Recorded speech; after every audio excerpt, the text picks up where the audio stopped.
Hello guys, welcome back to my channel. आज हम बात करेंगे सुपरवाइज लर्निंग की। तो चलिए स्टार्ट करते हैं। सुपरवाइज लर्निंग होता क्या है?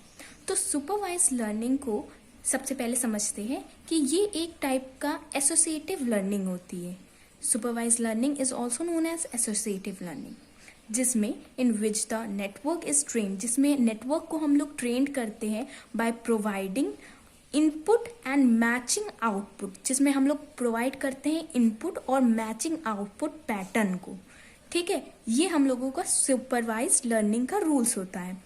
ये कॉन्सेप्ट पे चलता है। अब इसको अगर हम सिंपल पॉइंट्स में समझे तो क्या, जैसे कि आपको डेफिनेशन ना याद रहे या कुछ है तो एक टाइप से हम लोग सिंपल पॉइंट्स में समझ सकते हैं।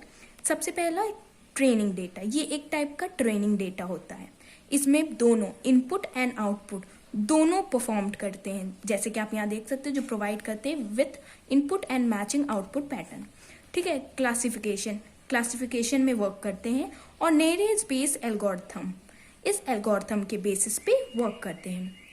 अब अगर एक इस पॉइंट्स को हम लोग एक डायग्राम के फॉर्म में समझे तो देखिए, एक डेटा है जिसमें आप देख सकते हैं इनपुट आउटपुट दोनों हैं, दोनों फॉर्म में है। इसको हम लोग ट्रेनिंग डेटा में वर्क करते हैं।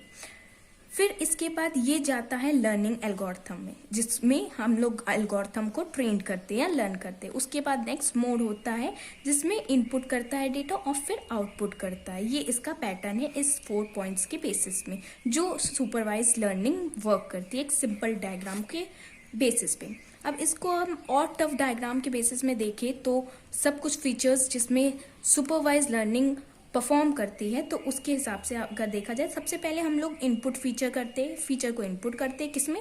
न्यूरल नेटवर्क में। जब न्यूरल नेटवर्क में इनपुट करते हैं उसके बाद मैचिंग करते हैं, इसकी मैचिंग करते हैं। जैसे यहाँ से इनपुट फीचर हम लोग इनपुट करवाते हैं, वैसे यहाँ पर टारगेट फीचर इनपुट होता है मैचिंग वाले में। उसके बाद जब हम लोग जाते हैं, फिर यहाँ पर एक आता है हम लोगों का एरर वेक्टर, जो कि एरर को डिटेक्ट करता है। फिर ये मैच करने के बाद एक टाइप से सुपरवाइज्ड लर्निंग एल्गोरिथम के फॉर्म में वर्क करता है। जब ये पूरा प्रोसेस कंप्लीट कर देता है तो ये वापस से न्यूरल नेटवर्क में पहुंच जाता है। तो ये पूरा हमारा सुपरवाइज्ड लर्निंग वर्क करती है इसी बेसिस पे। तो ये हम लोगों का सिंपल डेफिनेशन है, पॉइंट वाइज है और इसके सिंपल डायग्राम है। अब बात करते हैं अनसुपरवाइज लर्निंग की। अनसुपरवाइज लर्निंग क्या होती है? ये एक टाइप की लर्निंग होती है जिसमें आउटपुट यूनिट इज ट्रेंड, जिसमें सिर्फ आउटपुट यूनिट ट्रेंड किया जाता है। इसका मतलब इसमें सिर्फ आउटपुट यूनिट ट्रेंड किया जाएगा, जैसे कि सुपरवाइज में इनपुट ट्रेंड किया जाता था, बट इसमें आउटपुट यूनिट ही ट्रेंड किया जाएगा। To response to clusters means group of data. ठीक है, क्लस्टर को रिस्पॉन्स करने के लिए उसके पैटर्न में विद इन द इनपुट के साथ, ये इसका एक प्रॉपर डेफिनेशन है। अगर हम इसको पॉइंट वाइज में समझे तो समझ सकते हैं कैसे।